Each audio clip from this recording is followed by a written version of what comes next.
Bienvenue dans la formation sur l'opération de croissance la plus complète qui n'ait jamais existé. Toutes les vidéos que tu as pu voir auparavant sont aujourd'hui périmées ou pas assez précises. Dans cette vidéo, je vais t'expliquer étape par étape comment réussir à créer et à scaler ton activité en tant qu'opérateur de croissance jusqu'à plus de 10 000 euros par mois, et ce, même sans expérience. Cette vidéo est un cours complet 100% gratuit dans lequel je vais te révéler tous les secrets autour de ce métier méconnu en France, mais qui pourtant explose aux États-Unis depuis maintenant plus de 2 ans. Ce métier, il a changé ma vie. Je suis passé d'un étudiant lambda sans argent et sans réseau à pouvoir générer des centaines de milliers d'euros en ligne avant mes 25 ans, sans vendre du rêve, sans hack magique, mais simplement en aidant des créateurs et des marques à augmenter leurs ventes sur Internet. Aujourd'hui, je peux travailler d'où je veux, j'ai des horaires flexibles, je me sens utile, je gagne bien ma vie, mais surtout, je suis pas un cas isolé. Il y a un petit groupe de francophones qui déjà profitent de cette opportunité méconnue en toute discrétion pendant que tout le monde s'obstine sur des business cassés comme le dropshipping ou le trading. Dans cette vidéo, on va voir sans bullshit qu'est-ce qu'être opérateur de croissance et comment fonctionne le business model, pourquoi ce business model il est plus intelligent que 90% des autres options que tu as sur le marché, comment tu fais pour gagner de l'argent rapidement avec et comment tu signes ton premier créateur, ton premier client, et enfin, comment tu délivres des résultats qui sont exceptionnels afin que tes clients restent avec toi pendant des années pour avoir une activité stable. Je vais aller droit au but, ce cours, il a la possibilité de changer la trajectoire de ta vie. Donc pour une fois, concentre-toi. Si jamais tu es sur mobile, pas sur un ordinateur, pose-toi sur ton bureau, prends un carnet, un stylo à l'ancienne ou ouvre un Google Doc vierge. Mais si tu n'es pas capable de te concentrer pendant la durée de ce cours, désolé, c'est ce que j'appelle la sélection naturelle. Ce cours, il s'adresse aux freelances, aux agences, aux gens qui ont déjà une activité en ligne mais qui sont épuisés parce qu'ils ne font pas assez de marge, mais aussi aux débutants qui sont motivés et qui veulent lancer une vraie activité 100% en ligne qui soit fiable, utile et très rentable. Allez, c'est parti. Avant de rentrer dans le vif du sujet, je veux que tu comprennes qui je suis et comment je suis devenu opérateur de croissance. Promis, ça va être rapide. Sur Internet, on voit tout et n'importe quoi, ok? Si tu me connais pas, tu sais pas si je suis fiable. Et moi, je refuse d'être mis dans la même case que certains gros gourous sur Internet qui racontent n'importe quoi. Donc c'est pour ça qu'il est important que tu comprennes mon histoire et qui je suis. Et que je ne suis pas arrivé là par hasard et que ça ne fait pas 3 mois que je fais ça. Je suis une personne normale comme toi. Premièrement, sache qu'on ne peut pas copier la vie de quelqu'un et espérer avoir les mêmes résultats que lui, ça n'existe pas, ok? Faut que tu enlèves cette idée de ta tête. En revanche, tu peux éviter toutes les erreurs, par exemple, que j'ai faites grâce à ce retour d'expérience pour réussir plus vite. Ça, c'est possible. Et surtout, si tu comprends qui je suis, tu comprendras mieux ce que je vais t'enseigner et tu auras plus de résultats. C'est exactement quand tu es en cours. Si tu as un prof que tu ne connais pas et tu ne sais pas s'il est crédible ou pas, en fait, tu vas t'en foutre de ce qu'il dit et tu vas pas t'intéresser et surtout, tu vas pas apprendre facilement. Alors que si tu connais la personne et que tu comprends qu'elle a vraiment l'expérience de ce qu'elle t'apprend, là, tu la trouves crédible et là, tu apprends rapidement. C'est exactement ce qui m'est arrivé quand j'étais à l'école. Et j'étais pas le meilleur à l'école, mais il y a certains profs qui m'ont marqué. Mon histoire, rapidement, je suis né à Nantes et très jeune, j'ai voulu gagner ma vie en ligne parce que je rêvais de voyager. Et surtout parce que j'aimais pas la ville dans laquelle je suis né, c'était une petite ville, j'avais envie de voir le monde, de partir. J'avais envie de partir, j'avais envie de voir le monde. Donc de 16 à 18 ans, j'ai été créateur de contenu et j'ai accumulé plus de 40 000 abonnés sur Instagram et Snapchat. Voilà, on rigolait un peu de moi et tout à cette époque-là, moi ça me plaisait. Mais surtout, j'ai pu monétiser cette audience grâce à une marque de vêtements. J'ai sorti des sweatshirts et les gens ont acheté pour moi parce que c'était moi qui l'avais fait et j'ai vendu plusieurs centaines d'unités très rapidement. Là, j'ai eu une réalisation, j'ai compris le pouvoir des réseaux et le pouvoir de la vente en ligne. Le e-commerce à l'époque, c'était vraiment peu développé, hein. On parle de 2016-2018. Entre 18 et 22 ans, j'ai été dans les premiers à avoir une marketplace e-commerce dans les baskets au moment où la hype commençait. J'ai été vraiment dans les premiers là-dedans, mais j'ai arrêté cette activité il y a 2 ans parce que le marché a chuté. Mais j'ai saisi cette vague et j'en ai profité jusqu'au moment où cette vague est tombée parce qu'il y avait trop de gens, mais moi je suis parti juste avant. L'objectif c'est toujours d'être avant la vague. Voilà, j'ai arrêté cette activité parce que le marché a chuté, mais ensuite j'ai créé mon agence qui s'appelait Share, qui faisait des sites internet et des publicités en ligne, et parce que grâce à ma marketplace e-commerce, j'ai accumulé énormément de compétences. Et tu vas voir que les compétences sont la base de tout.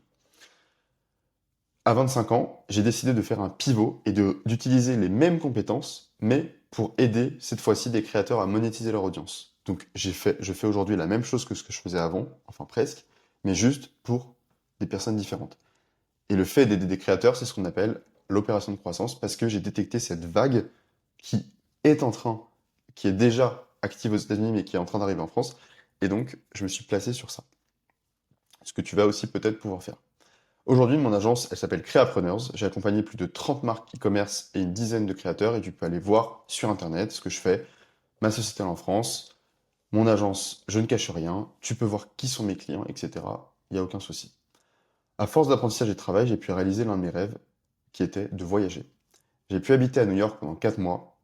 Je n'aurais jamais pu payer ça sans mon activité. Je suis allé à Hawaï, au Mexique, au Brésil, à Dubaï, mais je ne suis pas un digital nomade. Ce sont des voyages ponctuels. Mais surtout cette année, je vais découvrir un pays qui me fait rêver, le Japon. Enfin bref, tout ça n'aurait jamais été possible sans l'opération de croissance et sans avoir généré plusieurs millions d'euros de ventes pour mes clients. Mais alors, pourquoi je fais cette formation gratuite si j'ai une opportunité? Je vais me créer de la concurrence, c'est pas logique. Bah, à vrai dire, il y a 3 raisons qui sont au final un peu égoïstes, mais je préfère te les adresser pour qu'on soit transparent. La première raison, c'est que le fait de parler de mon expertise et de montrer tout ce que je sais sur YouTube va me faire devenir une référence dans ce marché. Et donc, les gros créateurs qui vont faire des recherches sur moi, en fait, travailleront avec moi parce que je serai le meilleur dans ce domaine-là. Je vais aussi avoir des petits créateurs qui auront besoin d'opérateurs de croissance et je pourrai profiter de mon réseau pour faire de la mise en relation. Ensuite, pour structurer mon agence sur ce nouveau métier-là, eh bien, j'ai besoin de recruter. Sauf qu'aujourd'hui, trouver des personnes qui sont sérieuses et compétentes et surtout très bien formées sur ce métier-là, c'est difficile parce que c'est un tout nouveau domaine. C'est pour ça que j'ai créé un programme d'accompagnement et de formation, et c'est pour ça que je fais cette formation gratuite, pour que des personnes apprennent ce métier et le fassent correctement afin que je puisse éventuellement travailler avec elles plus tard. Troisièmement, crois-moi ou pas, eh ben, j'ai vraiment envie de transmettre. Ça peut te paraître un peu bateau, mais le fait de créer une communauté d'entrepreneurs, c'est quelque chose qui m'a toujours fait rêver, pas juste pour l'argent, mais pour me sentir vraiment utile et euh, vraiment avoir une connexion avec beaucoup de personnes. Aussi, j'ai envie de laisser tout simplement une trace de mon passage sur Terre. Et transmettre du savoir, je pense que c'est quelque chose qui est noble. Ce sont les 3 raisons pour lesquelles je vais tout te donner dans cette formation gratuite, donc reste concentré. Ok, allez, maintenant on va rentrer dans le vif du sujet. Quel est le business model et comment il fonctionne? Premièrement, l'opération de croissance, c'est le fait d'aider un créateur ou une marque à générer plus de revenus en vendant quelque chose en ligne. En clair, le créateur, il crée du contenu et toi, tu fais tourner son business. Ton rôle, ça va être de gérer la stratégie, les offres, le tunnel, les publicités, les emails et les ventes, tandis que le créateur, il se concentre exclusivement sur le contenu, son expertise et le fait de vendre son image. C'est un partenariat où chacun se concentre sur ce qu'il fait de mieux. L'opérateur et le créateur sont complémentaires et ils ne peuvent pas exister l'un sans l'autre. Qu'est-ce qu'on vend?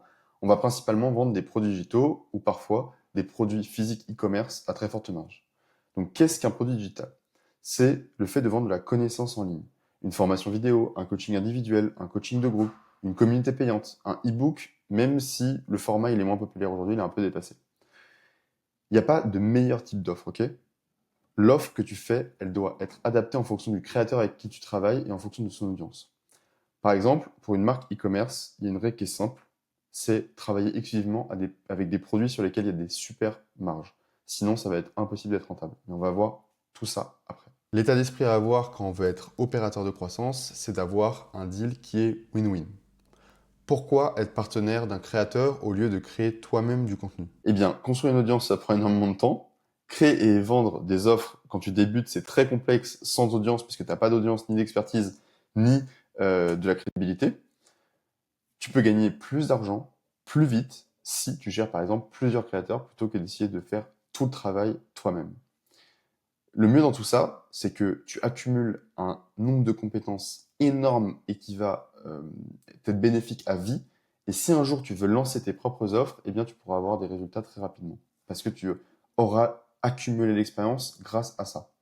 Et tu pourras aussi le faire en parallèle. Tu pourras aussi lancer ta propre offre et accompagner des créateurs. La notion de véhicule, c'est un concept qui est hyper important en business et que j'ai mis ultra longtemps à comprendre, mais vraiment écoute bien, c'est super important. Le business model que tu choisis, c'est ton véhicule et toi, tu es le pilote. Ton véhicule, il va déterminer ton rythme, ton potentiel de revenu, ton niveau de risque et la façon dont tu deviens libre financièrement. Le business model que tu choisis, ton véhicule, il va déterminer comment ta vie elle est organisée. Quelques exemples de différents véhicules dont on entend souvent parler sur les business en ligne. Tu vas avoir les agences, le fait de faire Amazon FBA, c'est vendre en ligne sur Amazon, le e-commerce et l'opération de croissance qui est une nouvelle opportunité. Tous ces business, ils peuvent te rendre millionnaire. Contrairement aux gourous sur Internet, moi je te le dis, avec n'importe quel de ces business, tu peux devenir multimillionnaire. Il n'y en a pas un qui est mieux qu'un autre. Cependant, ils ont des spécificités qu'il faut comprendre dès le début avant de se lancer dedans, parce que si tu comprends ça, tu vas savoir où est-ce que tu peux aller et surtout, tu vas choisir un business model qui correspond à la vie que tu veux avoir. C'est ça qui est super important. Donc tu peux devenir millionnaire avec n'importe quel de ces modèles, mais pas de la même manière. Exemple 1, le e-commerce. C'est un business qui est basé sur le volume. Entre le sourcing, le packaging, les pubs, le stock, il y a beaucoup de frais cachés, contrairement à ce qu'on veut te faire croire. Mais cependant, c'est un business qui est ultra scalable, c'est-à-dire que tu peux vite passer de 0 à 200 000 euros de chiffre d'affaires par mois. C'est un business qui est revendable. Au début, tu te paies peu, c'est ça qu'il faut comprendre, parce que tu dois réinvestir énormément dans ton stock. Ok ? Il faut faire du volume pour gagner de l'argent en e-commerce. Exemple 2, le SaaS. C'est très lent à démarrer.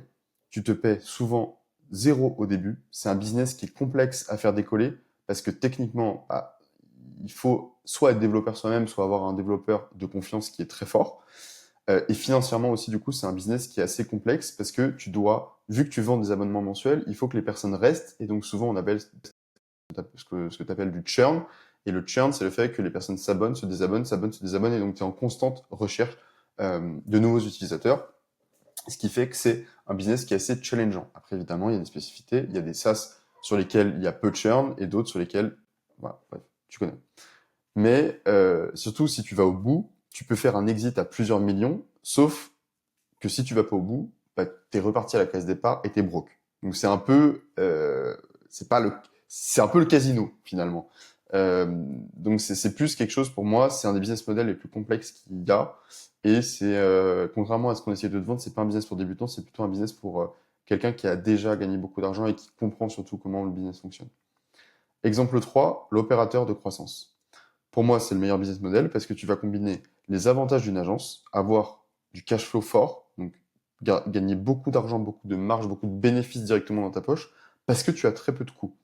T'as pas besoin d'argent pour te lancer, mais surtout, contrairement à une agence classique où tu fais mission par mission et donc tu es toujours à courir après, à chercher de nouveaux clients et à courir après de nouveaux clients parce que tu as des clients qui viennent, qui partent, qui viennent, qui partent, etc. Eh bien là, tu as une activité qui est plutôt stable parce que tu as un partenariat qui est long terme avec un créateur. Tu vas arrêter de chercher tout le temps des nouveaux clients toutes les semaines sur des missions ponctuelles. Le seul inconvénient de ce business model, parce qu'il y en a, c'est que c'est difficile à revendre, car le business, il repose sur toi et tes créateurs. Donc ça a l'avantage de faire beaucoup de cash flow, tu vas pouvoir gagner beaucoup d'argent en perso directement, tu vas pouvoir vite avoir une vie qui est très confortable. Cependant, c'est un business qui sera très compliqué à revendre, sur lequel tu vas sûrement pas faire un exit à plusieurs millions d'euros. Donc voilà, pour être transparent et honnête, il faut que tu saches et que tu comprennes toutes ces notions pour commencer. Pourquoi c'est le meilleur business à lancer dans les 5 prochaines années? Déjà, c'est un business model qui est simple, rapide et très peu risqué de devenir indépendant financièrement. Ensuite, il y a plusieurs raisons. Déjà, tu n'as aucun capital de départ. Ton travail, il est 100% en ligne. Il y a une explosion du nombre de créateurs. Il y a très peu d'opérateurs aujourd'hui qui sont compétents sur le marché. C'est d'ailleurs pour ça que je fais cette formation gratuite. Plus le créateur est grandi, plus tu gagnes. Donc, tu vas travailler avec des personnes qui sont dans un cercle vertueux de croissance et donc tout le business ne repose pas que sur toi. C'est ultra important de comprendre ça. Les marges, elles sont énormes, surtout sur les produits digitaux. T'as pas besoin de montrer ton visage pour gérer des créateurs et gagner beaucoup d'argent. T'as pas besoin de courir après des dizaines de clients tous les mois. Et surtout, il y a un marché qui est énorme. Le nombre de créateurs fait que d'exploser. Et on estime aussi que le marché de l'éducation en ligne va faire que de croître dans les années à venir. Donc tu peux littéralement atteindre plus de 10 000 euros par mois avec seulement un ou deux créateurs. Ensuite, quelles sont les meilleures niches? Il y a 3 grandes familles: l'argent, la santé et les relations. Parmi ces familles, les exemples de niches qui sont très rentables, je te les donne: le fitness et la perte de poids, la nutrition, le sport spécialisé, la mode, le business, le fait de faire gagner de l'argent à des gens en ligne, ça peut être dans plein de domaines, dans l'immobilier, dans plein de choses. Justement, l'immobilier, les langues, le fait d'apprendre à des gens des langues étrangères, le développement personnel, voilà, ça ce sont les meilleures niches. À éviter la plupart du temps, OnlyFans, casino, paris sportifs, compte anonyme, sans visage à thème, pas parce que tu ne peux pas gagner d'argent avec ça, juste parce que moi, éthiquement, c'est des milieux avec lesquels je ne travaille pas, et surtout, ce sont des milieux où tu peux gagner beaucoup d'argent, mais qui vont être très instables. Et nous, ce qu'on veut, c'est une activité stable, qui soit autorisée, facile à promouvoir, et donc vraiment de construire un actif dans le temps. Donc voilà. Si tu veux travailler avec des créateurs et aussi tu veux travailler avec des créateurs qui incarnent leur domaine, qui parlent d'eux, qui passent sur les médias, et le fait d'avoir des créateurs qui sont fiables, ça va te permettre ça. Ce que tu cherches, c'est d'avoir une identité forte, une audience qui est engagée et un problème qui est important à résoudre. Une fois que tu as ce combo-là, tu vas créer une offre qui change la vie des gens et tu vas la vendre. Une fois que tu sais que tu vas travailler avec des créateurs, il faut comprendre qu'il y a différentes tailles d'audience. Et pour que tu aies des résultats, il faut que tu travailles avec des créateurs qui ont minimum 10 000 abonnés pour avoir une base exploitable d'audience. Il y a 5 niveaux dans la taille d'audience des créateurs. Les créateurs entre 5 et 10 000 abonnés, 10 000 à 50 000, 50 à 500, 500 à 1 million et les créateurs élites qui sont à plus d'1 million d'abonnés. Encore une fois, ce qui est important, ce n'est pas le nombre d'abonnés, c'est l'engagement et la communauté que cette personne-là a et la spécificité de sa niche. Plus la niche est spécifique et regroupe des personnes qui se sentent appartenir à un groupe précis, plus la personne va pouvoir vendre facilement et plus tu vas pouvoir, toi, l'aider à vendre facilement. Donc, pour toi, si tu es un débutant, choisis le niveau 2, va contacter des créateurs qui ont entre 10 000 et 50 000 abonnés. Si jamais tu as déjà une expérience en tant qu'agence, freelance, etc., tu vas savoir comment parler et signer des clients. Donc, va chercher plus gros des créateurs entre 50 et 500 000 abonnés. Et si jamais tu as mon niveau, que tu as déjà de l'expertise là-dedans, eh bien, tu peux choisir parmi toute la liste et aller jusqu'au niveau 5 et aller chercher des très gros créateurs avec plus d'1 million d'abonnés. Mais comme je te l'ai dit, mieux vaut 50 000 abonnés engagés que 200 000 inactifs. Donc choisis la qualité plutôt que la quantité. Une fois que tu as compris ça, tu vas sûrement te demander, mais où est-ce que tu peux avoir des créateurs? Eh bien, dans ces cas-là, pose-toi une question qui est simple. Où est-ce que ces gens-là passent le plus de temps? Et ça dépend beaucoup du profil de la personne. Ça peut être sur Instagram, sur YouTube, dans ses emails. Est-ce que la personne, elle fait partie de groupes Discord, School, des groupes payants? Et peu importe, tu dois juste te demander, mais vraiment, cette personne, qu'est-ce qu'elle consomme, qu'est-ce qu'elle regarde, où est-ce qu'elle va? À la fin, tu veux vraiment juste être visible et réussir à capter son attention. Parce qu'à la fin, les créateurs sont des humains, des personnes lambda comme nous. C'est juste qu'ils ont compris comment fonctionnent les réseaux sociaux. Mais c'est des gens aussi qui consomment les réseaux sociaux. Et ça, faut réussir à le comprendre. Et en fonction de ça, tu vas pouvoir réussir à savoir où est-ce que la personne passe le plus de temps et donc sur quel canal tu dois aller la contacter, où est-ce qu'elle peut te voir. Ça peut être également aussi dans ton réseau, en parlant autour de toi de l'activité que tu as, et peut-être il y a des gens autour de toi qui ont des créateurs dans leur contact qui vont te recommander, et ça peut créer un pont pour créer une relation avec ces personnes-là. Aussi, ça peut être dans des événements physiques, mais bref, tu dois être là où ils sont. Ensuite, quelle est la différence entre un service isolé vs l'opération de croissance? Le service isolé, c'est quand tu vends une seule compétence. C'est l'exemple des agences classiques. Je fais que du pilotage de publicité payante, je vais que monter des vidéos, je vais que écrire des textes en faisant du copywriting, je vais gérer ton compte Instagram en étant social media manager, je vais te créer un site web en étant développeur ou designer. Bref, tu es payé pour une seule tâche précise et c'est tout. Les inconvénients, c'est que tu es facilement remplaçable. Et moi, j'ai été dans ce cas-là. Tu es payé au temps et pas obligatoirement au résultat. Tes revenus, ils sont limités parce que c'est corrélé au temps que tu vas passer à faire la mission. Et surtout, c'est pas obligatoirement très récurrent. Et si ça marche pas, eh bien, le client, il te reproche tout l'échec de son business. Il met tout l'échec de son business sur ton dos, sauf que tu n'en es pas obligatoirement le responsable parce que tu étais en charge d'une seule mission. Là où, effectivement, dans l'opération de croissance, tu gères quasiment tout le business, donc si ça marche pas, c'est vraiment de ta faute. Mais dans ce cas-là, et j'ai été dans des situations comme ça, je trouve que c'est injuste parce que tu gères par exemple une seule partie du business de la personne et elle te reproche de foirer tout son business alors qu'en fait c'est juste elle qui est censée gérer tout son business et qui sait pas le faire. L'opération de croissance, c'est différent du coup. Ici, tu t'occupes de toute la croissance du business, tu as une vision globale, pas que sur une seule tâche. Donc tu vas gérer, comme je te le disais tout à l'heure, la stratégie, les offres, les tunnels de vente, la publicité, les emails, les optimisations, le suivi des ventes. En bref, tu deviens un vrai partenaire business du créateur, pas un simple exécutant. Donc n'aie pas peur, même si ça peut paraître être beaucoup, en fait, avec l'expérience, c'est facilement gérable. Les avantages, il y en a beaucoup, c'est que tu deviens indispensable, donc ça va être compliqué pour qu'on te sorte du business. Si tu as des résultats, il n'y a pas de raison, ton client, tu vas le garder très longtemps. Tu peux être payé à la performance, ce qui n'est pas souvent le cas quand tu as des missions isolées. Là, tu peux vraiment décorréler ton revenu de l'effort que tu mets dans le travail. Quand tu fais une mission, tu vas mettre de l'effort et en fait, bah, tu es déjà payé pour cette mission, donc ton revenu, il est fixe, il est capé, un peu comme quand tu es salarié. Là où, grâce à l'opération de croissance, tu vas avoir des missions qui sont du coup liées à la performance que tu as. Et donc, bah, peut-être qu'en travaillant seulement, je sais pas, 4 heures avant, tu gagnais 500 euros, bah là, en 4 heures, tu peux peut-être gagner 10 000 euros. Parce que ton revenu, il est corrélé à tes résultats et à la performance que tu as. Tu peux aussi gérer plusieurs créateurs en même temps. Et ton revenu, il augmente quand le créateur grandit. Donc tu profites de la croissance aussi du créateur pour croître toi-même. Ce qui n'est pas obligatoirement le cas, du coup, ce qui n'est même pas du tout le cas quand tu travailles avec un client lambda sur des missions isolées.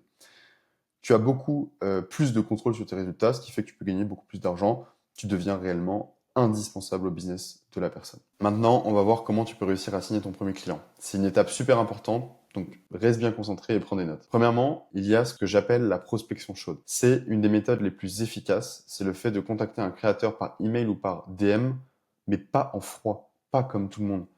Tout ce que les gens font, c'est de la prospection froide. Ils envoient un message en mode «Oh, salut, t'as déjà pensé à faire ce business-là?» Tu crois que le créateur, il est bête ou quoi? S'il a accumulé autant d'abonnés, oui, il y a des gens qui sont pas, il y a des créateurs qui sont pas très forts en business, mais c'est pas des gens qui sont pas intelligents. Donc, il faut arrêter de faire de la prospection froide, massive, et il faut commencer à faire de la prospection chaude. Donc, ce que tu vas faire, c'est que tu vas envoyer un mail ou un DM au créateur en lui montrant que, un, tu as identifié un problème précis dans son business. Ça peut être qu'il ne gagne pas assez d'argent, que son tunnel de vente est mal fait, qu'il ne sait pas faire des emails, qu'il ne collecte pas sur une base de données les emails de ses abonnés, qu'il ne fait pas de publicité. Ça peut être le fait qu'il pourrait sortir telle offre, etc. Mais sois précis. Trouve le problème précis que tu peux résoudre pour lui. Par exemple, le problème précis, c'est bah, à la fin, le créateur, s'il n'a pas d'argent, tu vas lui montrer exactement comment tu vas lui faire gagner de l'argent. Il faut vraiment être précis, il faut qu'il comprenne ça. Ensuite, tu vas montrer comment concrètement tu peux résoudre ce problème. Et surtout, il va falloir que tu montres que tu as déjà obtenu des résultats pour quelqu'un d'autre qui le ressemble. Donc, soit tu as déjà de l'expérience et donc tu es capable de démontrer que tu as déjà obtenu des résultats pour X personnes, soit il va falloir que tu lui montres concrètement comment précisément tu ferais pour qu'il obtienne des résultats. Et ensuite, tu vas lui poser une question ouverte sur son sujet ou ses intentions. Le but, c'est d'être naturel. En fait, il faut avoir un message de prospection qui n'est pas un message de prospection. Il faut qu'il reçoive un message qui est exactement un message comme si c'était un ami qui lui parlait, en restant très poli évidemment, on est dans un milieu professionnel, mais si c'était quelqu'un qui lui envoyait quelque chose de naturel, en fait, il ne faut pas qu'il se sente agressé, il ne faut pas que la personne elle sente que tu as envie de lui vendre quelque chose. Qui a envie d'acheter quelque chose quand on essaye de lui vendre? Quand tu reçois un appel de quelqu'un qui dit bonjour, je suis tel mec de telle société et je propose telle chose, est-ce que vous avez pensé à avoir cette solution? Là, le mec, en fait, tu as déjà raccroché parce que il a plus parlé de lui et il a pas, et en fait, il s'est pas penché sur toi ce que tu voulais. Et à la fin, la clé, et ça c'est une énorme clé que je te donne là, c'est que tu dois te mettre à la place de la personne et penser avant à ce qu'elle veut et ce que tu peux toi lui apporter plutôt que toi ce que tu peux en tirer. Si tu changes d'état d'esprit par rapport à ça, tu vas signer des gens et tu auras des réponses. Ensuite, tu vas créer du relationnel. C'est comme ça que j'ai eu 80% de mes clients, comme je le dis. On s'adresse à des humains. Ok, les humains achètent à des humains. Donc, tu dois agir comme un humain. Pas de message copier-coller, pas de spam. Tu peux réussir maintenant avec les réseaux sociaux, LinkedIn, Instagram, à connecter naturellement avec des personnes, avec des créateurs, pour de façon en fait, comme si tu connectais avec quelqu'un en fait. En fait, les gens dans le pro, ils se matrixent et en fait, ils deviennent plus naturels, ça devient des robots. Mais à la fin, les gens, ils s'achètent à des personnes. Donc, tu dois être naturel.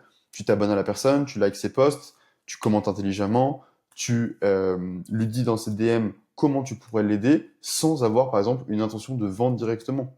Tu vois, tu lui dis pas dès le premier message, oh, si tu veux, on peut se caler un appel pour que je t'explique, etc. La personne, jamais t'aura un appel comme ça. J'ai jamais vu, j'ai du réseau, j'ai jamais vu quelqu'un qui a signé quelqu'un comme ça. Même que ce soit un créateur ou autre, ou une marque, peu importe. Pense à ce que la personne veut, quels sont ses problèmes, qu'est-ce que tu peux lui apporter, et commence à interagir pour avoir une réaction, une relation naturelle, comme si tu crées une relation, si tu es un homme ou une femme, comme si tu essayais de séduire quelqu'un, comme si tu essayais de séduire un homme ou une femme, sans rentrer dans la séduction, évidemment, c'est du pro, mais ça marche de la même façon. Qui va vouloir aller en date avec quelqu'un si tu as une personne qui arrive et qui t'agresse en disant salut, tu vas aller en date avec moi, personne ne va faire ça. Non, il va falloir que tu prennes des pincettes et que tu y ailles petit à petit et que ça paraisse naturel. Voilà, c'est important. Et créer du rationnel, c'est le meilleur moyen de signer des créateurs. Ensuite, tu vas pouvoir créer du contenu. Ça, c'est optionnel. Comme je te l'ai dit au début de cette formation, tu n'es pas obligé de montrer ton visage pour réussir dans ce milieu-là. Moi, je connais des personnes qui sont inconnues, qui n'ont jamais posté une vidéo sur Internet ou qui sont pas très visibles et qui pourtant gèrent des énormes créateurs. Ce n'est pas obligatoire, mais ça reste quand même un énorme levier parce qu'une personne signe beaucoup plus facilement avec quelqu'un qu'elle voit régulièrement, dont elle consomme le contenu et pour qui elle ressent la valeur. Si la personne elle regarde du contenu de toi, etc., bah, il y a beaucoup plus de chances qu'elle ait confiance en toi parce qu'elle a l'impression de te connaître, donc elle va beaucoup plus te répondre. Si quand on tape ton nom sur Google, il y a des choses qui sortent, il y a beaucoup plus de chances que la personne elle te réponde. Donc voilà, si regarde cette formation, tu vois, si tu devais choisir un accompagnement pour devenir un opérateur de croissance, s'il y avait quelqu'un qui pouvait t'accompagner, est-ce que tu penses que tu ferais plus confiance à un random qui te DM sur Insta ou à moi qui fait une vidéo pendant X temps pour tout apprendre et tout te donner toute la valeur? À qui tu vas faire confiance? Chez qui tu signerais? Voilà, c'est ça l'important du contenu. Enfin, avoir une offre solide, c'est méga important pour réussir à signer ton premier client. Tu dois te concentrer sur le résultat final et ce que veut le créateur. Il se fiche de savoir à la fin la manière que tu utilises pour y arriver, que ce soit une communauté payante, un accompagnement à étiquette, un e-book, une formation ou un mix de tout ça. À la fin, en fait, le créateur, il s'en fiche. Tant que tu as la solution, que tu es la bonne personne pour l'accompagner, pour augmenter ses revenus et pour l'accompagner dans sa carrière, eh bien, il n'y a que ça qui compte, en fait. Il n'y a que le résultat qui compte à la fin.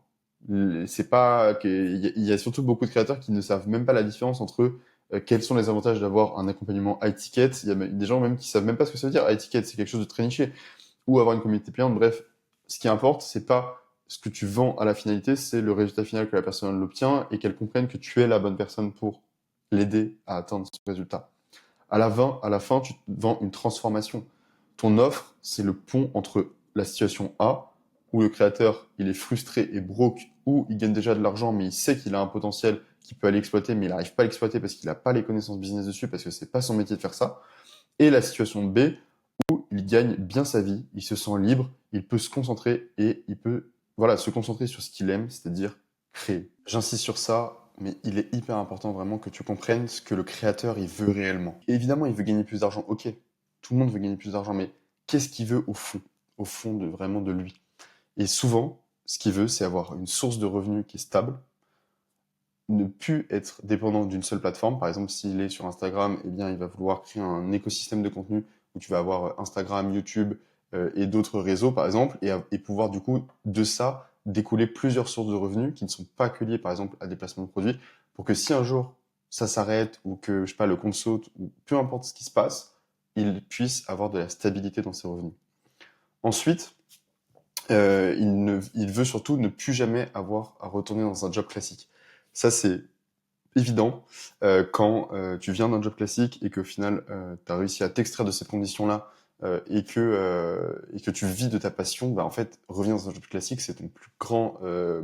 c'est pas une honte, hein, mais c'est vraiment le dernier truc que tu veux.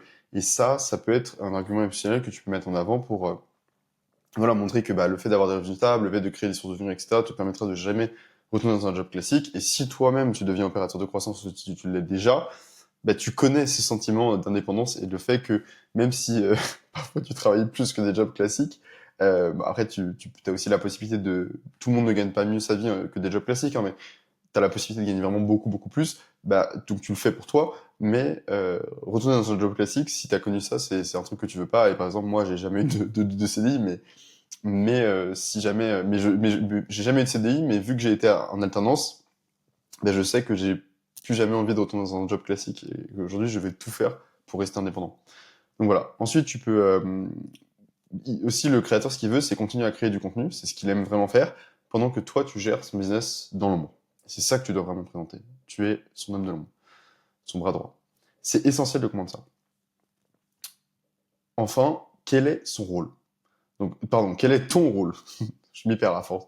Le créateur, son rôle, lui, c'est de créer du contenu, d'animer sa communauté. Et toi, ton rôle, comme on l'a déjà dit, c'est que tu fais les offres, le positionnement, le tunnel, les conversions, les ventes, que tu gères la satisfaction client, que ce que tu vends à ses clients, les clients soient satisfaits, qu'ils reviennent, et que tu gères une partie d'automatisation. Tu deviens vraiment le moteur de son business. Avec un créateur, tu deviens un partenaire complet. Il reste beaucoup plus longtemps qu'un client classique. C'est exactement ce qu'on a vu. C'est pas un client, c'est un partenaire. Tu n'es plus dans l'urgence de signer 10 clients par mois. Tu construis une relation solide sur le long terme et tu stabilises toi aussi tes revenus. Ici, contrairement voilà, aux agences SMM, etc., où le churn, donc c'est le fait que les clients, en fait, c'est le pourcentage de clients qui viennent et qui partent, bah, le churn en SMMA, il est assez important. Si tu as une seule spécialité, les clients vont venir partir parce qu'ils vont tester des agences, etc. Enfin voilà, c'est beaucoup plus compliqué de fidéliser quelqu'un. Ici, avec un bon créateur, ça peut te payer pendant des années. T'es à un seul créateur, vraiment, de changer ta vie. Avant de contacter les créateurs, il va falloir que tu prépares ton image en ligne. Les humains achètent à des humains. Retiens ça. Si tu veux écrire à des créateurs sur Instagram, et ton profil, en fait, il doit inspirer confiance si tu veux des réponses. Tu dois pas paraître bizarre ou fake, ne pas avoir ton profil. Enfin bref, il faut que tu paraisses, il faut que tu sois quelqu'un de normal, en fait, et que tu inspires confiance. C'est ça la clé. Donc voici quelques bases qui sont indispensables et que beaucoup de personnes oublient. 1. Il te faut une photo de profil claire, avec ton visage, pas de logo, pas de selfie flou. Ensuite, il te faut une bio simple et directe qui explique qui tu es, ce que tu fais. Donc, par exemple, opérateur de croissance, j'aide les créateurs à monétiser leur audience. Voilà. Quelques posts ou reels montrent ta vie, ton expertise, ta personnalité. Donc, ça, il faut que ça soit intentionnel. Tu mets pas les photos de tes vacances à Marbella avec tes copains. Tu mets des choses pertinentes qui sont liées à ce que tu fais quand tu travailles, etc. S'il faut, tu te fais un deuxième compte Instagram dédié à ton activité professionnelle. Mais en tout cas, tu mélanges pas le pro et le perso. Mais il faut que la personne, elle voit quand même que tu es quelqu'un de normal, etc. Et que tu montres en fait ton expertise, ta personnalité qui t'est. Comme je l'ai dit au début de la formation, t'as pas besoin obligatoirement de montrer ton visage, de t'exposer sur les réseaux sociaux, c'est-à-dire de faire du contenu, etc. Mais quand tu contactes des gens, il faut quand même qu'ils trouvent des informations sur toi et qu'ils sachent qui tu es, ce que tu fais et pourquoi tu pourrais les aider comparé aux autres personnes qui leur envoient des messages. Tu n'as pas besoin d'être un influenceur, tu dois juste être quelqu'un de réel. Des stories permanentes, ça peut aider pour montrer tes résultats, les coulisses, des preuves de ce que tu fais. C'est énorme pour la crédibilité. Plus tu as de témoignages clients, ce genre de choses, plus tu vas réussir à signer facilement des gens parce qu'en fait, les créateurs vont voir que tu as déjà travaillé pour quelqu'un et que tu as déjà passé quelqu'un de la situation A à la situation B, ce que tu es en train de promettre au final. Et enfin, il y a quelque chose qui est sous-estimé, c'est la certification Meta. Ça coûte 13 euros par mois, moi je l'ai, et elle augmente naturellement ton taux de réponse. Si tu écris à des créateurs pour entre 10 et 100 k, ils verront obligatoirement ton message, ok? Donc si jamais t'as pas de réponse, c'est soit qu'ils sont déjà accompagnés et qu'ils n'ont pas besoin de toi, soit que ton message il a pas été assez convaincant. Donc t'as pas été assez bon. Mais en tout cas, dans tous les cas, ils ont vu ton message. Donc faut arrêter de se dire, j'envoie des messages à des créateurs, ils les voient pas et tout, ils lisent. Ok? Soit ils lisent, soit leur agent lit. Il y a quelqu'un qui lit. La personne qui a le compte, elle lit. Ok?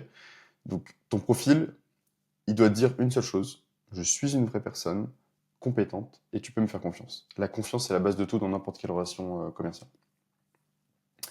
Ensuite, il faut faire le job et prospecter.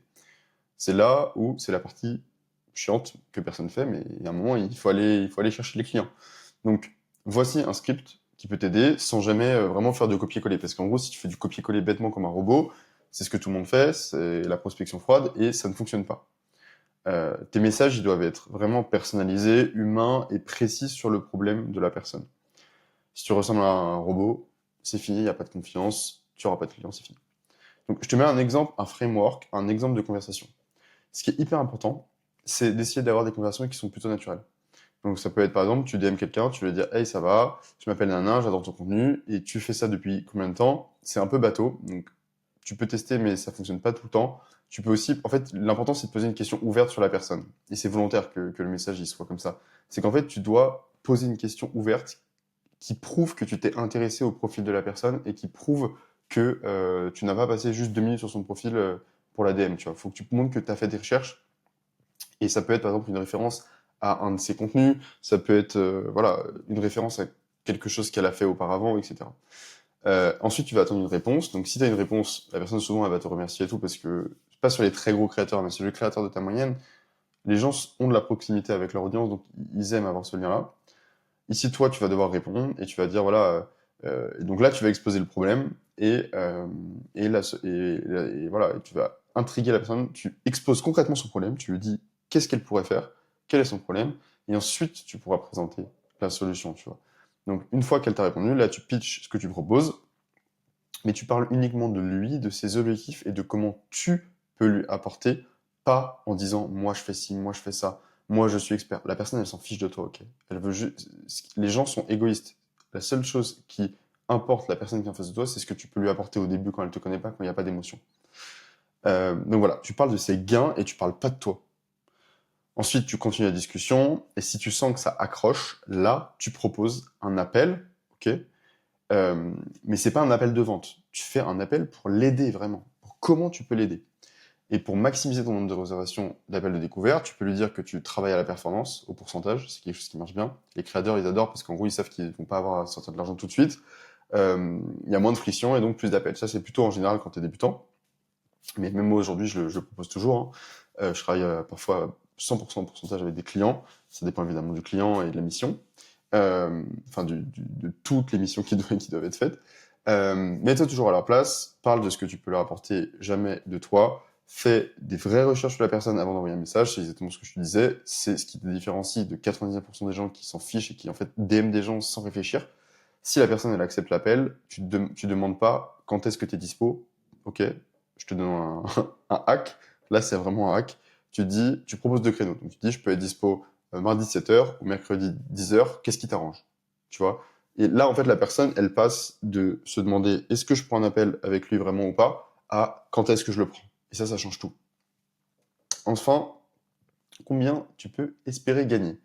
Ça, c'est un sujet très vaste. Il y a beaucoup de choses, mais voilà. Là, je vais éclaircir tout ça et je vais être concret. Ça dépend surtout de combien tu peux faire gagner à ton créateur. Ton revenu, il est directement lié à la valeur que tu génères. C'est pour ça que le meilleur modèle, ça reste d'avoir un fixe faible pour couvrir tous tes coûts, plus une rémunération variable sur ce que tu génères en chiffre d'affaires pour le business du créateur, de la marque, etc. Donc le meilleur, on a arrêté les débats, ok. Le meilleur modèle qui existe de rémunération dans n'importe quel business en ligne, ok, c'est fixe plus variable quand tu peux le faire. C'est le meilleur combo, le plus intelligent pour toi, comme pour le créateur, parce qu'en fait, chacun, vous avez un risque qui est modéré et faible, mais par contre, vous avez tous les deux un upside, donc une possibilité, voilà, en gros, vous avez peu de risques, mais beaucoup d'opportunités, chacun. Et ça, c'est le modèle win-win, c'est le modèle gagnant-gagnant. C'est un truc qui ne peut pas se contredire, en fait. Tu peux pas avoir d'objection là-dessus. C'est gagnant-gagnant. Donc, si tu aides le créateur à vendre des formations en ligne, tu peux prendre entre 20 et 40% selon ton niveau d'implication. Pourquoi selon ton niveau d'implication? Parce que, je te donne des exemples concrets, ça peut être 20% si tu l'aides principalement sur la stratégie marketing, la structure et les pubs, mais que tu gères que ça. Ça peut être 30% si tu participes au lancement et à tout le marketing. Et ça peut être 40% si tu t'occupes de toute l'opération, voire 50% si tu t'occupes de toute l'opération, des ventes, du suivi, du marketing. En gros, tu gères tout le business à sa place. Plus tu as de missions et plus tu gères tout pour lui, plus le pourcentage il est gros. Note, pense une chose, c'est qu'au début, la personne, si elle te connaît pas, qu'elle a pas confiance en toi et que toi, t'es pas reconnu comme un expert dans ton domaine, il y a pas, ça n'existe pas, elle va pas te donner 50% d'un business comme ça. Donc, au début, tu fais tes preuves avec des créateurs, tu as des plus petits pourcentages, et une fois que toi, tu es en position de force pour négocier parce que tu apportes vraiment de la valeur et tu permets à cette personne de gagner beaucoup d'argent, là, tu peux renégocier ou négocier avec de nouveaux créateurs, et là, du coup, bah, tu peux augmenter ton pourcentage. Donc, plus t'es bon, plus tu gagnes. En gros. C'est le principe. Et c'est pour ça que c'est un business qui est super, parce que tu vas développer tes compétences, et meilleur tu seras, plus tu vas gagner de l'argent. Parce que tu fais gagner de l'argent aux autres, en fait. C'est aussi simple que ça, en fait. Les choses sont pas compliquées dans la vie. Vraiment, la simplicité, c'est la sophistication ultime, comme on dit. Donc, les marges sur les produits digitaux, ils sont énormes. Donc, le créateur, il est ultra gagnant, et toi aussi. Et c'est pour ça que tu peux demander des fortes marges. Et si tu aides un créateur à scaler une marque e-commerce, vu qu'il y a beaucoup de coûts, le pourcentage, il sera plus faible. Entre 4 et 8% du chiffre d'affaires, c'est l'indicateur que tu peux avoir. 4% si tu fais uniquement la partie acquisition ads, donc si tu as une seule mission, par exemple si tu fais que les emails ou que l'ads, ou que si tu n'as vraiment qu'une seule mission, ça va être 4% de ton chiffre d'affaires. Mais si tu gères tout son e-commerce pour lui, par exemple le sourcing des produits, le funnel, le CRO, les emails, du marketing sur WhatsApp, des ads sur Google, sur Meta, etc. pour cibler ses abonnés, tout ça, et bah ça tu peux demander entre 6 et 8%. Et encore une fois, ça va dépendre aussi de la marge. Donc c'est pour ça qu'il faut travailler en e-commerce avec exclusivement des produits qui ont énormément de marge. Par exemple, qui ont plus de 80% de marge. Et des paniers moyens assez hauts. Sinon, la marque, elle gagne pas beaucoup d'argent, toi tu peux pas gagner beaucoup d'argent. C'est aussi bête que ça. Ça, j'ai mis longtemps à me rendre compte, donc c'est pour ça que je te le partage aujourd'hui. Et que tu dois en prendre note et que tu dois vraiment l'appliquer. Donc attention, les marges dans l'e-commerce sont plus faibles que dans le digital, c'est pour ça que les pourcentages sont plus bas, mais le volume peut être énorme. C'est beaucoup plus simple de faire des gros volumes en e-commerce qu'en vendant des produits d'information, des produits digitaux. Donc, encore une fois, il n'y a pas de business model idéal. Ils ont tous les deux leurs avantages et leurs inconvénients. Et le plus important, c'est pas... évidemment, il faut se concentrer dans un secteur pour être le meilleur, mais l'important, c'est que tu fasses une marque, ou que en fait, le produit que tu vends, il corresponde vraiment à ton créateur et à son audience. Ça, c'est vraiment le plus important. Bon, tu vas voir, une fois que tu commences à avoir des rendez-vous, que tu démarches en même temps des personnes, que tu commences à avoir déjà des créateurs avec qui tu travailles, etc., il va falloir que tu organises tes contacts parce qu'en fait, sinon tu vas t'y perdre, il va y avoir trop d'informations. Donc, ce que j'ai fait, c'est que je t'ai créé un CRM simple et gratuit sur Notion, déjà préfet, donc tu as juste à le copier-coller, je te l'offre. Voilà, c'est primordial de bien organiser tes contacts pour ne pas t'y perdre et pas passer à côté d'un partenariat potentiel. Donc le CRM Notion, tu as juste à cliquer, hop, tu l'ouvres sur ton navigateur et ensuite tu vas pouvoir le copier. Et donc là, je te l'ai déjà organisé. Donc ici, tu vas pouvoir mettre tous les créateurs que tu as sourcés, ceux que tu as démarchés, tes relances, les rendez-vous que tu as obtenus, les rendez-vous qui sont en attente du fait que tu crées une présentation, les rendez-vous où ça s'est super bien passé, t'as presque closé, mais voilà, tu es encore en négociation, etc. Et les deals que tu as gagnés. Voilà. Donc ça, au moins, ça te permet d'avoir une vision simple sur toutes les informations de la personne, la taille des deals, les échéances, quand est-ce que tu dois relancer.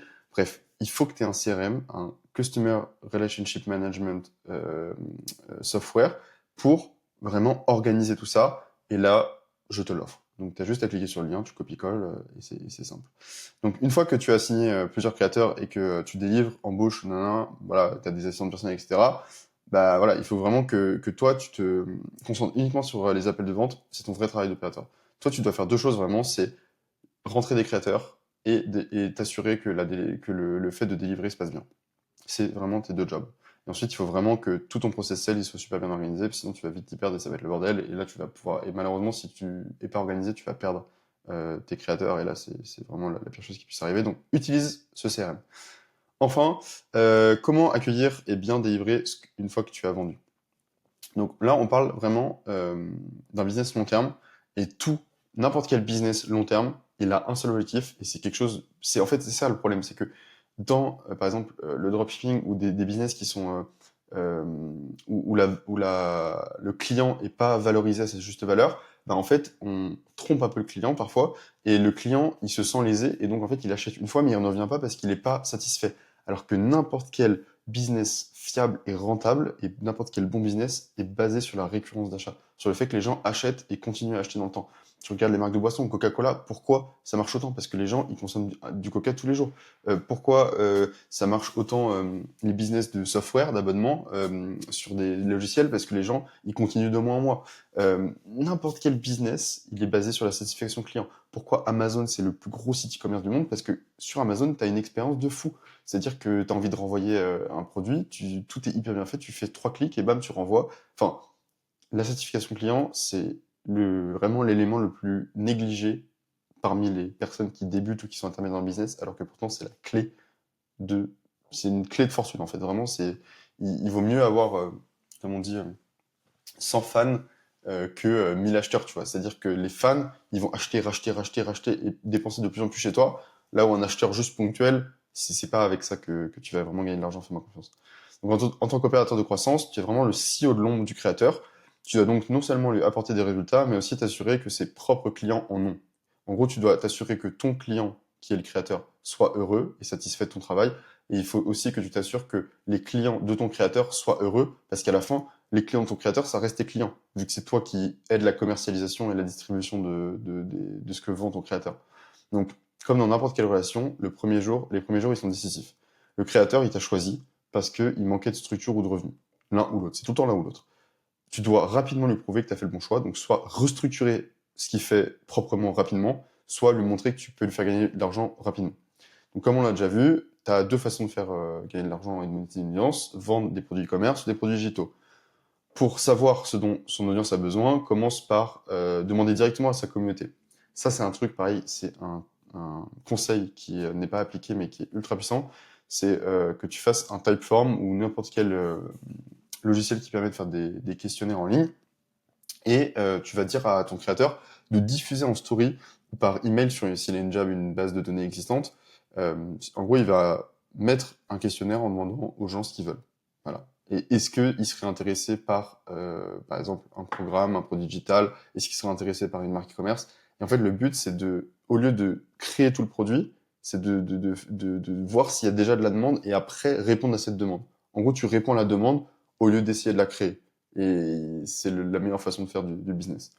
Donc, ce que tu dois faire, c'est, une fois que tu as fait ça, tu dois te concentrer sur la création d'un MVP, Minimum Viable Product. Donc, c'est un produit de test qui va te permettre de valider le marché. Donc, une fois que tu as capté qu'il y avait une demande dans le marché, par exemple pour une communauté payante sur un thème spécifique, il va falloir que tu crées une sorte de produit test, un produit vraiment qui n'est pas complètement fini, mais tu vas d'abord le vendre et après le créer. Donc, ça peut être par exemple une communauté payante, un e-book, un accompagnement personnalisé. L'objectif, c'est vraiment vendre avant de créer. Tu veux pas passer 4 mois à créer la formation parfaite pour ton créateur, etc., pour te rendre compte au final que personne n'en veut. Tu veux d'abord vendre et ensuite tu crées et les gens rentrent et une fois qu'ils sont rentrés, là, tu améliores le produit en fonction de leurs besoins. Et c'est comme ça que tu vas construire quelque chose de sain. Donc voilà, comme ça, tu perds pas de temps, tu perds pas d'argent, tu perds pas la confiance de ton créateur. Le créateur, il y a de l'argent qui rentre rapidement. Il voit que tu sais de quoi tu parles, il voit que tu sais faire un lancement. Il te fait confiance et ça va rouler. Donc pour commercialiser le MVP, tu as plusieurs canaux possibles. Un, l'organique. Instagram, YouTube, LinkedIn. Donc ça peut être des Reels, des stories, des placements voilà, de l'offre dans une vidéo YouTube. Ça peut être une VSL dédiée. Une VSL, c'est une vidéo sales letter. C'est vraiment une vidéo de vente qui est dédiée à mettre en avant le produit que tu vas vendre.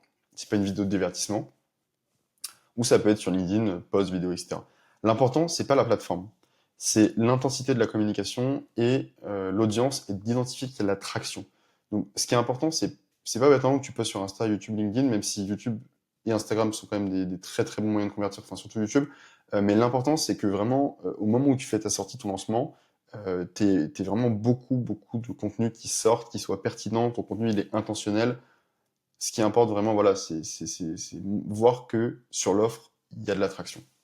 Ensuite, tu vas avoir les publicités payantes. Donc ça peut être Meta Ads, Facebook plus Instagram ou YouTube Ads. C'est un peu ma spécialité, comme tu peux le voir en haut à gauche de mon écran. C'est les deux seuls raccourcis que j'ai sur mon navigateur. Donc voilà, Meta Ads, c'est la publicité sur Facebook et Instagram. Ça te permet de diffuser une vidéo ou une annonce sans poster en organique. Tu vas payer pour montrer aux gens une publication, que ce soit une vidéo ou un visuel. Et en fait, tu vas payer pour directement cibler des personnes qui sont susceptibles d'acheter. Donc ça, tu peux voilà, choisir très précisément qui voit ton contenu et quel contenu tu diffuses. Tu testes rapidement différents angles, formats pour trouver ce qui fonctionne. Donc tu payes, ça coûte cher, tu payes, mais au moins tu testes rapidement et tu vois les résultats directement. VS l'organique, où ça prend beaucoup de temps de construire une hype, de construire une audience en organique, etc. Là, tu payes, la solution de facilité. Après, voilà, il faut savoir le maîtriser, il faut savoir mettre, c'est une vraie compétence, c'est la publicité payante, et il faut savoir en faire pour que ça soit rentable. YouTube Ads, c'est plus complexe au début, parce qu'il faut une offre qui est déjà validée pour être rentable. C'est dur de tester en YouTube Ads une offre. Mais une fois que tu en as une, là, c'est extrêmement scalable et extrêmement rentable. C'est énorme. Donc, si ton créateur, il vend déjà une offre qui est validée via Instagram, il peut être très pertinent, par exemple, de reprendre les meilleurs contenus qu'il a déjà fait, par exemple, en vertical, et de les passer sous format horizontal, donc qui refilme, pour après les diffuser sur YouTube Ads et vendre la solution que vous avez mis ensemble en place. Ensuite, il va avoir les différents supports de vente. Donc ça, tu vas falloir que tu refasses souvent sa landing page, son tunnel de vente, son tunnel de contenu, ses webinaires, ses appels de vente. D'ailleurs, dis-moi si il y a une vidéo si tu veux que je fasse une vidéo par rapport à ça sur les supports de vente ou sur un autre sujet lié à l'opération de croissance, dis-le moi en commentaire. Ça m'intéresse et ça me permettra de répondre aux questions du plus grand nombre et d'aider un maximum de personnes. Voilà, c'est mon objectif. Tu dois vraiment les optimiser, tous ces supports de vente, en restant sur une structure simple et possible avec seulement quelques étapes, parce que à la fin, moins il y a de friction, plus il y a de vente. C'est-à-dire que moins il y a d'étapes, plus tu as de vente. Et ça veut pas dire qu'il faut pas qu'il y ait d'étapes, parce qu'il faut qualifier la personne, mais moins tu as de pages dans ton tunnel de vente, plus tu vas pouvoir convertir. Et si tu sais pas ce que c'est un tunnel de vente, peut-être que je ferai une vidéo dessus, donc tu pourras aller la voir sur ma chaîne pour comprendre ce que c'est. Et enfin, voilà, les produits digitaux que tu peux vendre avec ton créateur, ça va être du coaching one-one de groupe ou de groupe, des communautés payantes avec des formations de vidéos intégrées, les e-books, comme je l'ai dit, c'est moins populaire, mais ça peut fonctionner encore selon la niche. Au début, tu fais simple, ok. Le but, c'est vraiment de faire un MVP, comme on l'a dit, de tester une offre, test, et de générer des ventes rapidement avec pour comprendre ce dont l'audience a réellement besoin. Une fois que ton MVP, ton Minimum Viable Product, ton produit test est validé, comment tu fais pour scaler un créateur? Pour vraiment augmenter ses revenus et par la même occasion augmenter tes revenus. L'avantage de travailler un créateur de contenu, c'est que tu profites directement de sa croissance naturelle. S'il grossit naturellement, toi aussi, du coup, tu vas avoir plus d'audience à aller convertir et donc tu vas grossir tes revenus naturellement. Ça, c'est vraiment la partie qui fait que l'opération de croissance est un business model qui est injouable, qui est vraiment le meilleur. Et c'est voilà, s'il publie par exemple un contenu qui explose demain, et tu vas bénéficier automatiquement d'un volume plus important de personnes à convertir et donc tu vas gagner plus d'argent. Donc dans l'ordre des priorités, première étape, il va falloir comprendre profondément l'audience pour ce qu'est un créateur. Donc la base de tout, c'est l'audience du créateur et ses clients. Tu vas devoir faire des interviews one-one, donc tu prends en appel ses clients et t'échanges avec eux en leur donnant un avantage. Ça peut être leur donner accès à quelque chose, enfin bref, il faut qu'eux, ils y trouvent leur compte aussi à passer du temps avec toi. Mais bref, tu prends en appel les clients de ton créateur. Là, l'objectif, c'est vraiment d'aller rentrer dans leur tête et de comprendre vraiment ce dont ils ont besoin, leurs attentes et la raison profonde de leur achat. Pourquoi ils ont acheté initialement, pourquoi ils ont fait confiance à la personne, à quoi ils s'attendaient, est-ce qu'au final ils sont satisfaits ou pas. Demande-toi 5 fois pourquoi. C'est-à-dire que pour comprendre la raison profonde d'un achat, il faut se poser 5 fois la question de pourquoi. C'est-à-dire que tu vas dire, voilà, pourquoi tu as acheté le programme, pourquoi tu as acheté ce produit-là.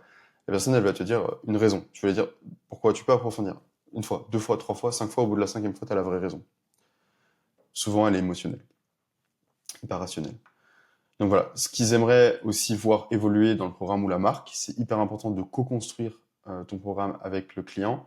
Le fait de co-construire le produit final avec eux fait que tu vas déjà les garder en tant que client et en plus de ça, ça sera du coup des produits qui seront encore plus pertinents pour des personnes qui leur ressemblent.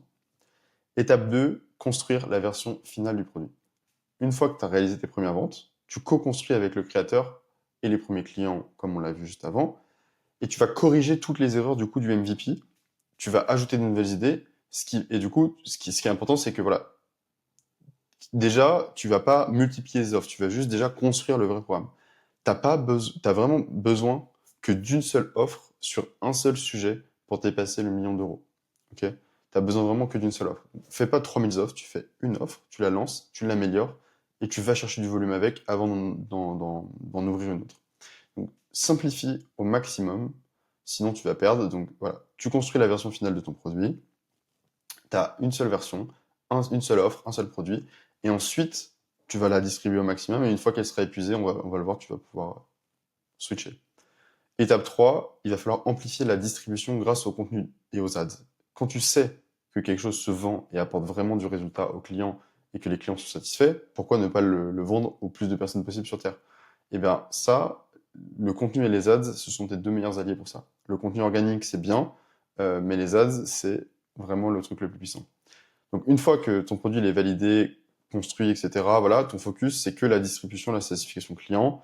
Et le contenu, tu dois le faire vraiment autour de ton produit et rien doit être laissé au hasard. C'est important que ton contenu il soit intentionnel. Tu parles d'un sujet parce que tu veux vendre quelque chose de précis. Donc on parle ici de contenu intentionnel, les mots, l'angle, le ton, la présentation, la façon dont la personne se présente, le contexte dans lequel elle est, le rythme, tout ça, ça compte. C'est important. Tu dois aider ton créateur à structurer un funnel de contenu à 3 niveaux. Le haut de funnel, appelé top of the funnel, c'est le fait de faire du contenu qui est très large, qui cible un peu tout le monde pour attirer. Un funnel, c'est ça en gros. Un funnel, c'est ça. C'est un entonnoir en français. Et l'entonnoir, c'est qu'au début, tu vas faire des contenus ultra généralistes sur ton thème. Une fois que ton créateur il a fait des contenus ultra généralistes pour attirer des gens, il va falloir faire des contenus pour les éduquer. Donc ça, c'est le middle of the funnel, le milieu du funnel. Et enfin, il va falloir faire des contenus bottom of the funnel, bas de funnel, et ces contenus-là, c'est des contenus qui sont faits pour montrer l'expertise et convertir. Je te donne un exemple ultra concret. Tu travailles avec quelqu'un qui est dans la niche du sport. Okay. Haut de funnel, ça va être voilà, comment perdre du poids. Ensuite, le contenu milieu de funnel, ça va être comment perdre du poids grâce au fait de manger protéiné. Le bas de funnel, ça va être comment tu peux perdre 10 kilos grâce à mon régime X, je donne un nom, en moins de 30 jours. Donc tu vois vraiment l'échelle du fait des contenus qui attirent beaucoup de gens, qui attirent la masse, ensuite des contenus qui attirent des gens plus spécifiques et surtout qui nourrit les personnes que tu as déjà attirées, et enfin le contenu qui montre que tu es un expert, que tu sais de quoi tu parles, et c'est là où tu convertis. Tu vois. Donc ça, c'est méga important. Et même avec les produits, ça marche aussi. Hein, même pour des produits e-commerce, c'est super important d'attirer, d'éduquer et de convertir. De dire, par exemple, bah, si c'est un produit que tu vends pour des personnes qui ont un problème, bah, tu vas faire du contenu sur la généralité du problème. Par exemple, si ça cible les femmes, tu vas faire du contenu sur les femmes. Ensuite, le milieu de funnel, tu vas faire du contenu sur euh, ton secteur d'activité. Et enfin, le bas de funnel, ça va être vraiment quelle est la proposition unique de valeur de ton produit comparé à tous les concurrents. YouTube, pour ça, quand on parle de vendre des produits digitaux, surtout, moins sur du e-commerce. E-commerce, c'est plus sur Meta et sur Google Ads. Pour les produits digitaux, YouTube, c'est vraiment la plateforme qui crée le plus de profondeur dans la relation. Regarde le temps que tu passes avec moi là. On se connaît, c'est bon, tu vois. Donc vraiment, YouTube, c'est la meilleure plateforme pour créer de la profondeur dans la relation. Et la profondeur dans la relation, c'est hyper important parce que c'est ça qui fait acheter, parce que tu comprends, tu connais la personne et tu sais si elle te correspond pour vraiment t'aider dans tes projets. Instagram, ça sert plutôt à attirer et ça peut aussi servir à convertir quand tu fais une présence quotidienne, notamment avec les stories. Mais voilà, ce qui est important, c'est que les audiences, elles passent pas naturellement d'une plateforme à une autre, ça faut le comprendre. C'est pas parce que tu attires plein de gens sur Instagram que ces gens-là vont s'abonner à ta chaîne YouTube, c'est faux. Par contre, le fait de faire, et inversement du coup, mais le fait par contre de faire beaucoup de contenu top of the funnel, donc sur des sujets différents sur Instagram, sur TikTok, etc., te permet en fait que les gens te reconnaissent, sachent qui tu es, sachent des sujets que tu abordes, et du coup, s'ils te revoient sur YouTube à un moment, par exemple, eh ben, ils vont avoir plus de chances de cliquer que s'ils t'avaient jamais vu. Donc c'est ça l'utilité, tu vois. Ensuite, il y a quelque chose qu'il faut savoir, c'est la règle des 7 heures. C'est quelque chose qui est hyper important en marketing. C'est-à-dire que dans les produits digitaux, une personne, en moyenne, sera prête à acheter chez ton créateur une fois qu'elle aura passé 7 heures à consommer son contenu. C'est à partir de là qu'elle aura vraiment un sentiment de confiance et qu'elle se dira, bah voilà, je connais cette personne peut-être virtuellement, mais j'ai confiance en elle, donc je sais, en fait, j'ai tellement passé de temps avec elle que j'ai compris qui c'était, comment elle réfléchit, qu'est-ce qu'elle peut m'apporter, et donc je lui fais confiance. Et donc si je cherche une solution et qu'elle peut me l'apporter, bah, je vais travailler avec elle. Donc voilà, ça c'est pas moi qui l'ai inventé, c'est quelque chose de très connu dans le marketing, hein, mais la règle des 7 heures c'est important, donc dis à ton créateur de faire beaucoup de contenu YouTube parce que c'est là où tu crées une réelle relation avec ton audience. Donc il faut que tu le prennes en compte dans ta stratégie de contenu global, parce que bah, c'est méga important du coup de concentrer vraiment, de comprendre que YouTube est vraiment le cœur qui va te permettre de convertir en plus d'Instagram. Ensuite, il faut que tu apprennes à maîtriser Meta et YouTube. Donc YouTube, ça appartient à Google Ads, donc YouTube Ads, pour pouvoir recibler les abonnés du créateur. Ça, c'est la façon la plus facile de vendre. Sur Meta Ads, tu peux directement en fait, connecter le compte Instagram par exemple de ton créateur et recibler ses abonnés. Si tu recibles ses abonnés, tu as beaucoup plus de chances de trouver des clients que si tu vas chercher de nouvelles personnes. Ça, il y a plein de créateurs qui sont pas au courant, qui ne savent pas qu'on peut recibler volontairement tous leurs abonnés et qu'on peut choisir ce qu'on leur montre. Et ça, c'est par exemple, quelque chose que plein de créateurs ignorent alors que c'est ultra puissant. Ensuite, mais les ads te permettent de toucher de nouvelles audiences. Donc, une fois que tu sais l'audience qui convertit, bah, tu peux aller chercher de nouvelles audiences qui ne sont pas encore abonnées à ton créateur, qui vont découvrir ton créateur à travers les publicités, ce qui n'aurait pas été possible grâce à l'organique, parce que l'organique, en fait, tu peux pas choisir qui tu cibles, alors que les ads, tu payes, mais par contre, tu sais exactement qui tu cibles. Donc, en fait, tu payes, mais tu cibles des gens qui sont déjà prêts à acheter presque. Donc c'est pour ça que c'est puissant, et c'est pour ça que c'est pour ça qu'il y a plein de gens qui mettent autant d'argent dans les publicités, et que c'est une compétence qui a autant de valeur sur le marché. Pas seulement de savoir piloter les pubs, mais plus de savoir les stratégies marketing que tu mets en place pour réussir à convertir avec la publicité. Ça te permet aussi de tester plusieurs approches et de scaler ce qui fonctionne. Une fois que tu as quelque chose qui fonctionne, une vidéo qui fonctionne, t'augmentes tes budgets. Si ta vidéo elle est bien, t'augmentes tes budgets, t'as de l'argent qui rentre. Ça devient une machine à cash. Mais c'est dur de la mettre en place, mais par contre, il y a vraiment des fois, et moi j'ai des clients vraiment, tu as une créative, ce qu'on appelle une créative sur Meta ou sur Google, peu importe, en gros, tu as un contenu que tu diffuses, une vidéo. Et cette vidéo-là, en fait, plus tu augmentes le budget, plus tu te fais de vendre. Et c'est magique. Ça, c'est dingue. Mais c'est dur, je vais pas te vendre du rêve, mais ça existe vraiment. Et moi, je l'ai déjà vécu plusieurs fois. Donc voilà. Il y a les meilleures formations gratuites de France qui sont disponibles sur ma chaîne YouTube. Meilleure formation Google Ads, meilleure formation Meta Ads gratuite de France. Si tu veux aller les voir, je t'invite à découvrir sur ma chaîne si tu ne me connais pas encore. Donc automatise et délègue au maximum la vente, que ce soit par les appels ou pour le e-commerce. Une fois que voilà, tu as quelque chose qui tourne, il faut vraiment que tu délègues au maximum la vente pour que tu te concentres sur l'essentiel, c'est-à-dire le marketing. Étape 4, ça va être le fait de construire une gamme autour du produit. Donc tu crées pas un nouveau produit, c'est-à-dire par exemple si tu as un produit qui parle de la perte de poids, tu vas pas tout de suite avoir quelque chose qui parle je sais pas, d'un sujet qui a rien à voir, tu vois. Tu vas vraiment rester concentré sur ton produit principal. Par contre, il va falloir que tu construises autour de ton produit une gamme complète. Et une fois que tu as construit autour de ton produit, tu vas avoir des upsells, des downsells et des ventes additionnelles. Enfin, vente additionnelle, c'est upsell. Mais en gros, upsell et downsell, pour faire ultra simple, c'est que tu as ton offre principale. Donc ça, c'est ce que tu vends qui coûte souvent cher. Et ensuite, tu vas avoir soit des gens qui ne sont pas prêts à acheter ça, donc il va falloir que tu leur vendes, que tu crées un produit qui résout presque la même chose, mais qui est moins important. Donc par exemple, si ton produit principal, c'est un accompagnement, bah, ton downsell, donc la chose qui est en dessous, ça va être une formation vidéo seulement.